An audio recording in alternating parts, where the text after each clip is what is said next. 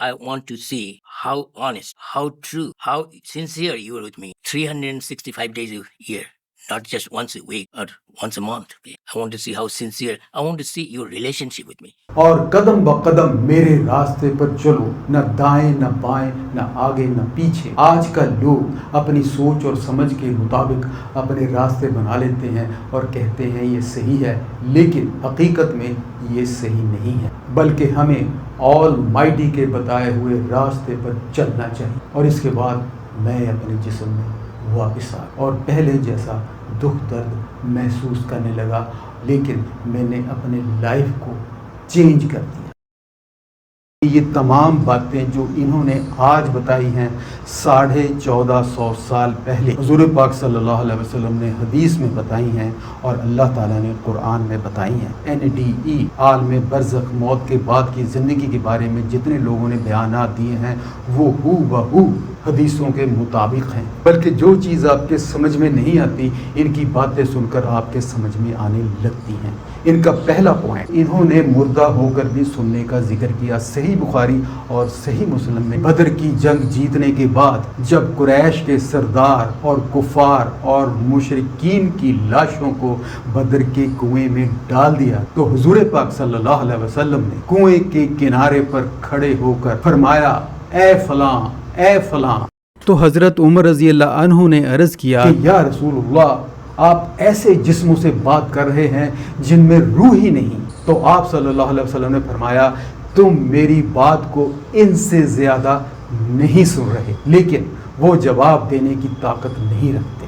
اس میں دو چیزیں ہیں، ایک تو مردے سن سکتے ہیں اور دوسری خاص بات غور کرنے والی ہے کہ آپ صلی اللہ علیہ وسلم نے فرمایا، تم اس طرح نہیں سن سکتے جس طرح یہ سن سکتے۔ اور NDE کے جتنے بھی لوگوں نے یہ ایکسپیرینس کیا ہے موت کے بعد عالم برزخ کا، وہ تمام کہتے ہیں کہ وہاں پہ ویژن اور شعور، یہ سننے کی طاقت دنیا سے کئی گنا زیادہ ہو جاتی ہے۔ تو آج تمہاری نظر بہت تیز ہے۔ دوسری بات، انہوں نے لائٹ، نور اور اندھیرے کی قرآن مجید کی سورہ الحدید آیت نمبر 12 سے 15 میں اس کا پورا منظر بیان کیا گیا ہے۔ جس دن آپ مومن مردوں اور مومن عورتوں کو دیکھیں گے کہ ان کا نور ان کے آگے اور ان کے دائیں جانب دوڑ رہا ہوگا۔ آگے آیت میں ذکر ہے کہ منافقین اور مشرکین اندھیرے میں ہوں گے اور مومنوں سے کہیں گے کہ ذرا ہمارا انتظار کرو تاکہ ہم بھی تمہارے نور سے کچھ روشنی حاصل کر لیں۔ تو ان سے کہا جائے گا کہ پیچھے لوٹ جاؤ اور روشنی تلاش کرو۔ اچاریہ صاحب کا روشنی دیکھنا اور مشرکین اور کافروں کا اس سے محروم رہنا عین قرآنی تعلیم کے مطابق ہے۔ پھر انہوں نے بتایا کہ جنت میں انہوں نے بہت سے لوگ دیکھے اور اپنے پیرنٹس کو ڈھونڈا تو حضور پاک صلی اللہ علیہ وسلم فرماتے ہیں کہ مرنے کے بعد عالم برزخ میں تم اپنے مرے ہوئے رشتہ داروں کو، دوستوں کو اور دوسرے لوگوں کو دیکھو، لیکن کچھ لوگ وہاں نہیں ہوں گے۔ جو لوگ پہلے سے موجود ہیں وہ پوچھیں گے کہ فلاں کا کیا حال ہے، فلاں کا کیا حال ہے، اور آپ کہیں گے کہ فلاں تو بہت سال پہلے مر چکا، تو وہ بہت اداس ہوں گے کہ اچھا اس کا مطلب ہے وہ یہاں نہیں آیا، وہ دوسری طرف چلا گیا۔ اور اس کے بعد انہوں نے ذکر کیا ایک برج کا، ایک پل کا، ایک راستے کا، کہ اس کے ارد گرد اندھیرا تھا، کچھ نظر نہیں آ رہا تھا، اور اس کے نیچے سینٹر میں آگ بھڑک رہی تھی۔ وہ ایک خوفناک منظر تھا۔ اور حدیث میں بھی ایک پل کا ذکر آتا ہے کہ جس کے نیچے جہنم ہوگی اور سامنے جنت کا دروازہ ہوگا، اور جو شخص اس پل کو پار کر لے گا وہ سیدھا جنت میں چلا جائے گا۔ لیکن اگر راستے میں لوگ مل گئے جن کے ساتھ اس نے ظلم کیا ہوگا تو اس کی نیکیاں ان لوگوں کو دینی پڑے گی، اور اگر اس کی نیکیاں ختم ہو گئیں تو دوسرے کے گناہ اس کے سر پڑیں گے اور وہ اس پل کے نیچے کٹ کر گر جائے گا۔ اچاریہ جی نے ہو بہو حدیث بیان کر دی، جبکہ یہ دوسرے دھرم سے تعلق رکھتے تھے اور انہوں نے دنیا میں یہ بات کبھی نہیں سنی تھی۔ اور انہوں نے یہ بھی دیکھا کہ یہ بات بالکل صحیح نہیں ہے کہ مرنے کے بعد انسان ایک جسم سے دوسرے جسم میں چلا جاتا ہے، معاملہ ختم۔ آگے کچھ نہیں ہوگا. تو یہ بات بھی قرآن اور حدیث کے مطابق ہے کہ اگر ایک بار انسان کو موت آ گئی تو وہ کسی دوسری باڈی میں نہیں جائے گا اور کبھی دنیا میں واپس نہیں آئے گا. یہ عالم برزخ ہے جہاں پہ یہ لوگ جا کے آئے ہیں. ان کی موت نہیں آئی تھی اس لیے ان کو واپس بھیج دیا. اصل موت کا منظر اس سے زیادہ خطرناک ہے. وہاں پہ کوئی سنوائی نہیں, کوئی واپسی نہیں. اصل وہاں پہ ترازو رکھا جائے گا, صحیح اور غلط, گناہ اور نیکی کا فیصلہ اس وقت ہوگا. اصل عدالت اس وقت لگے گی. اور انہوں نے وہاں پہ کوئی ہزاروں گاڈ نہیں دیکھے, صرف ایک نور دیکھا, ایک روشنی دیکھی. اس کے سوا انہوں نے وہاں کوئی نہیں دیکھا. کوئی سفارش کرنے والا نہیں تھا, کوئی بچانے والا نہیں تھا. صرف انسان کی نیکی یہی بچانے والی تھی اور انسان کی بدی یہی جہنم کے گھڑے میں پھینکنے والی تھی. پھر انہیں جو پیغام ملا وہاں اس لائٹ اور اس نور سے یا اس ہستی سے, وہ یہ تھا, Surrender yourself completely, should underline completely, unto me in your daily lives. عربی زبان میں اسلام کے لغوی معنی ہی خود کو مکمل طور پر اپنے کریٹر کے سپرد کر دینا ہے. Total submission. مسلمان وہ ہے جو اپنی مرضی کو اللہ کی مرضی کے تابع کر دے. اخلاقیات اور اسلامی تعلیمات, غریبوں کو کھانا کھلانا, سب سے محبت کرنا. ایک شخص نے حضور پاک صلی اللہ علیہ وسلم سے پوچھا کون سا اسلام بہتر ہے. آپ صلی اللہ علیہ وسلم نے فرمایا کہ تم کھانا کھلاؤ اور سلام کرو, اس کو بھی جسے تم پہچانتے ہو اور اس کو بھی جسے تم نہیں پہچانتے. جھوٹ کی مذمت حدیث میں آتا ہے کہ مومن سے تمام غلطیاں ہو سکتی ہیں لیکن وہ جھوٹا نہیں ہو سکتا. جھوٹ اور ایمان ایک جگہ جمع نہیں ہو سکتے. اور اس پیغام کو آگے پہنچانا جو انہوں نے وہاں پہ دیکھا تھا. تو آپ صلی اللہ علیہ وسلم کا فرمان ہے کہ میری طرف سے حق بات کو آگے پہنچاؤ, خواہ وہ ایک آیت ہی کیوں نہ ہو. اور فیملی پر خرچ کرنا, صحیح مسلم کی حدیث ہے کہ انسان کو اپنی بیوی کے منہ میں محبت سے لقمہ ڈالنا وہ بھی صدقہ ہے, ثواب کا باعث ہے. بچوں اور فیملی والوں کی پرورش کرنا اسلام میں بہت بڑی عبادت ہے.